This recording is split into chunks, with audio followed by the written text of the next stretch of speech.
அப்புறம் என்னங்க, உங்கள் பிள்ளைங்க என்ன பண்ணுறாங்க? நல்லா படிக்க வச்சிங்களா? பெரிய உத்தியோகத்தில் இருக்காங்களா? மாதம் எவ்வளோ சேல்ரி சம்பாதிக்கிறாங்க? கல்யாணம் பண்ணிட்டாங்களா? குழந்த இருக்கா?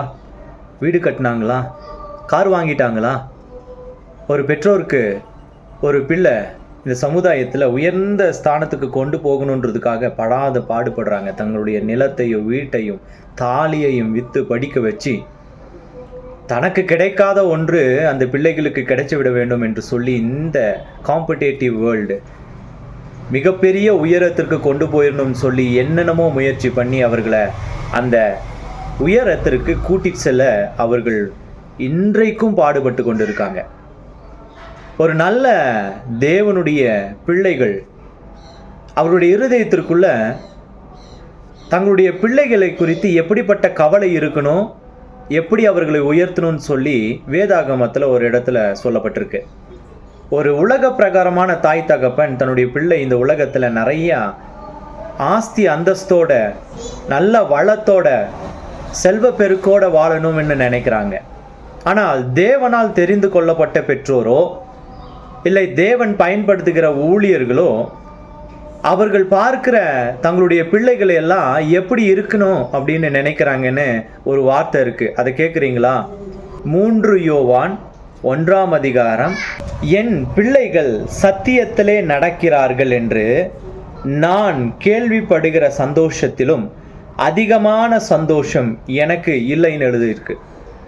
ஆமாம் என் சகோதரனே சகோதரியே, இந்த உலகத்தில் இன்றைக்கும் நம்மளுடைய சந்ததியினர் இந்த உலகத்தில் இருப்பவர்களை காட்டிலும் இந்த உலகத்தில் வாழ்பவர்களுடைய செல்வத்தை காட்டிலும் ஒரு படி மேலே, வசதியை காட்டிலும் ஒரு படி மேலே இருக்கணும்னு தான் நம்மளுடைய பிள்ளைகளை குறிக்கோளோடு வளர்க்குறோம். நல்லா படிக்கணும், நல்ல உத்தியோகத்துக்கு போகணும், டாக்டர் ஆகணும், என்ஜினியர் ஆகணும், வக்கீல் ஆகணும். எந்த பெற்றோர் உங்களுடைய மகிழ்ச்சியை சத்தியத்தில் வாழ்கிறார்கள் என்பதில் வைத்திருக்கீங்க?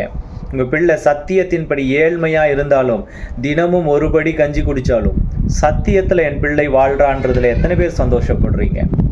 இதோ இங்கே வேதாகமம் சொல்லுது, உண்மையான சந்தோஷம் அந்த பிள்ளை பணத்தோடையோ பொருளாதாரத்துலேயோ வண்டியோ வீடோ வச்சுக்கிறதுல இல்லை, தேவனுடைய சத்தியத்தில் வாழ்கிறார் என்பதிலே காட்டிலும் மகிழ்ச்சி எதுவுமே கிடையாதுன்னு ஒரு ஊழியக்காரன் அங்கே எழுதியிருக்காரு. அது நமக்காகவும் கொடுக்கப்பட்டு இருக்கிறது.